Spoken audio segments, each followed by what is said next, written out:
അപ്പോൾ power cut എന്നതിനെ വിശേഷിക്കാൻ UDF ഭരിക്കുന്നത് കൊണ്ടും സന്തോഷിക്കുകയും ചിരിക്കുകയൊക്കെ ചെയ്യുന്ന മുഖ്യമന്ത്രി ഉള്ളത് കൊണ്ടും ഇത് ഒരു പവർ കട്ടായിട്ട് നമുക്ക് കാണാൻ പറ്റത്തില്ല. നമ്മൾ കാണാതെ പോയ തീപ്പെട്ടിയും മെഴുതിരിയൊക്കെ വാങ്ങിച്ച് കരുതിക്കൊള്ളുക.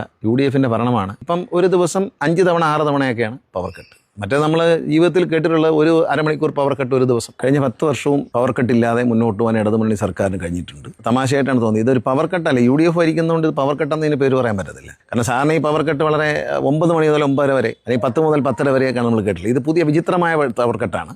8:15 മുതൽ 8:45 വരെ, പിന്നെ രാത്രി 9:15 മുതൽ 9:45 വരെ. പല സ്ഥലത്ത് പല രീതിയിലാണ്. അപ്പോൾ പവർ കട്ട് എന്നതിനെ വിശേഷിക്കാൻ UDF ഭരിക്കുന്നത് കൊണ്ടും സന്തോഷിക്കുകയും ചിരിക്കുകയൊക്കെ ചെയ്യുന്ന മുഖ്യമന്ത്രി ഉള്ളത് കൊണ്ടും ഇത് ഒരു പവർ കട്ടായിട്ട് നമുക്ക് കാണാൻ പറ്റത്തില്ല. പക്ഷേ രാത്രി 10:30 മണിക്ക് 10:45 പോവുകയും 11:15 11:30 അടിച്ച് 11:25 10:50 മുതൽ പവർ കട്ട്. അങ്ങനെ വിചിത്രമായ പവർ കട്ടാണ്. കാരണം എപ്പോൾ വേണമെങ്കിലും അണയ്ക്കാം, തോന്നുമ്പോൾ അണയ്ക്കാം. ഇപ്പം ഒരു ദിവസം 5 തവണ 6 തവണയൊക്കെയാണ് പവർ കട്ട്. മറ്റേ നമ്മൾ ജീവിതത്തിൽ കേട്ടിട്ടുള്ള ഒരു അരമണിക്കൂർ പവർ കട്ട് ഒരു ദിവസം, അല്ലെങ്കിൽ 2 തവണയായിട്ട് അതിൽ കൂടുതൽ കണ്ടിട്ടില്ല.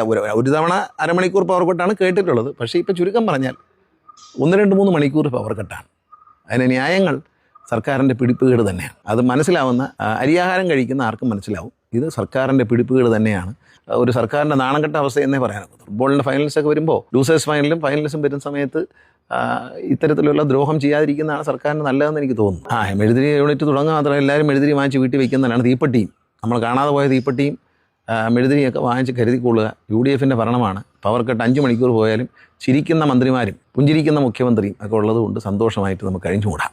ഇവിടെയൊക്കെ മഴയില്ല എന്ന് പറയുമ്പോൾ നമ്മൾ എന്താ ഇങ്ങനെ മഴ എന്ന് തോന്നാറുണ്ട്. കാരണം കഴിഞ്ഞ മാസം മുഴുവൻ മഴയുണ്ടായിരുന്നു. പക്ഷേ UDFന് അത് മഴയായിട്ട് കൺസിഡർ തോന്നുന്നില്ലെന്നുണ്ടെങ്കിൽ ഞങ്ങൾക്ക് ബുദ്ധിമുട്ടാണ്. കാരണം അതിപ്പോൾ നമുക്ക് എന്ത് പറഞ്ഞ് മനസ്സിലാക്കാൻ പറ്റും. ഈ കാണുന്നതൊന്നും മഴയല്ല എന്ന് പറഞ്ഞാൽ ഇത് മഴയുടെ ഒന്നുമല്ല, പിടിപ്പുകേടാണ്.